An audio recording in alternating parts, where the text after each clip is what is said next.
A2K's batch drawing creation tool enables the user to create multiple AutoCAD drawings from an existing drawing or template. Select a folder in which to create the drawings. The tool will use the current selected folder, or you can assign a different folder using the Browse button. Any existing AutoCAD drawing or template can be used to create the new drawings. Just browse the Vault to find the drawing or template you wish to use. There's no limit to how many drawings you can create, but the more you are creating, the longer the process will take. The tool allows you to assign a category for the drawings, which will in turn assign the appropriate lifecycle and revision schemes.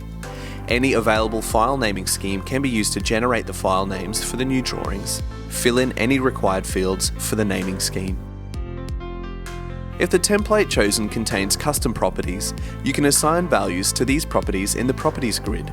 Check the box for each property you wish to assign the new drawings and type in the value.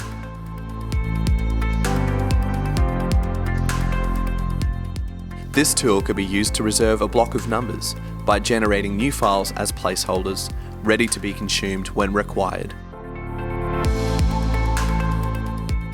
A message will be displayed when the process has completed creating and uploading the new drawings to Vault.